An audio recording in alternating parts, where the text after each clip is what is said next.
Assalamualaikum warahmatullahi wabarakatuh. Perkenalkan, nama saya Rehana Sabita. Saya dari Fakultas Ekonomi dan Bisnis Prodi Manajemen. Di sini saya akan mempresentasikan hasil tugas UTS dari mata kuliah Pendidikan Kewarganegaraan atau yang biasa kita sebut PPKN. Dengan dosen pengampu Bapak Haji Warman Marcel.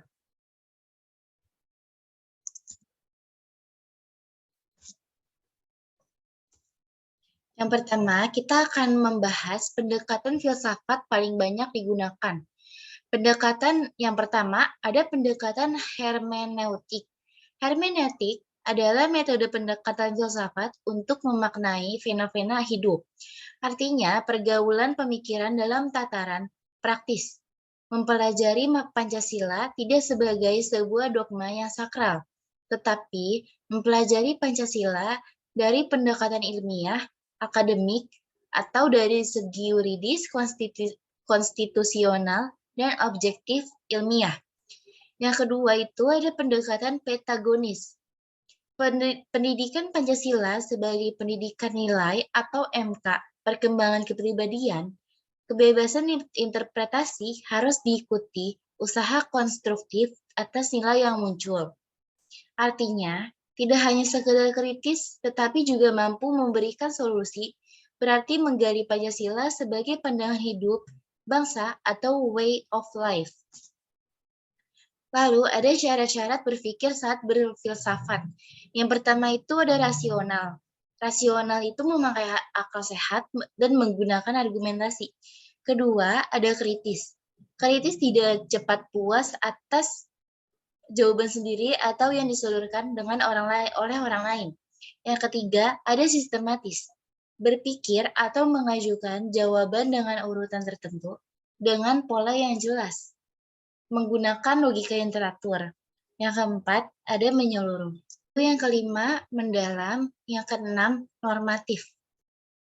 Perbedaan nilai, norma, dan sanksi. Nilai adalah suatu yang berharga atau penting. Sifat-sifat nilai ada dua macam, yaitu yang pertama, nilai bersifat imanen dan subjektif. Artinya, nilai yang dihayati berkaitan dengan keselarasan suatu sikap batin. Yang kedua, nilai bersifat universal dan objektif. Artinya, nilai tersebut dapat dijelaskan dengan alasan yang masuk akal. Mengapa suatu nilai yang dicita-citakan oleh pribadi tertentu penting bagi hidup semua orang, sejauh mereka manusia, karena itu nilai ini patut dikejar oleh semua orang. Norma adalah ukuran bagi perilaku atau patokan dan pedoman perilaku. Satu, berdasarkan sumber. Yang berdasarkan sumber dibagi menjadi dua, yaitu yang pertama norma dekat.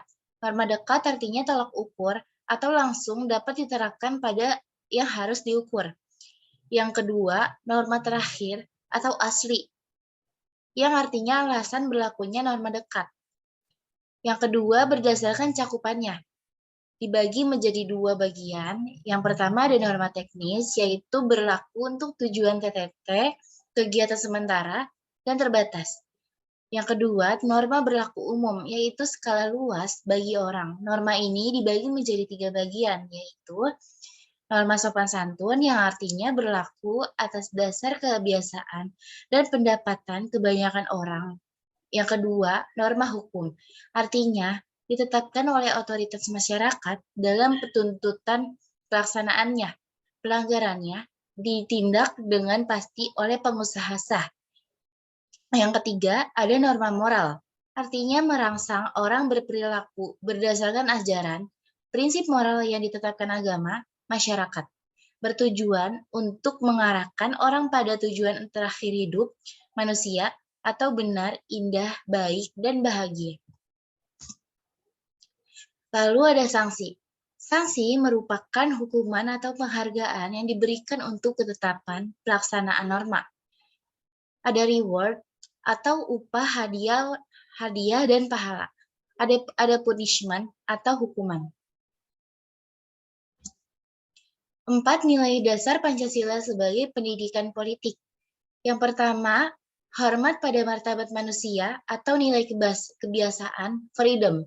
Yang kedua, cinta kepada bangsa sendiri atau nasionalis. Yang ketiga, demokrasi atau kedaulatan rakyat atau nilai kesamaan equality.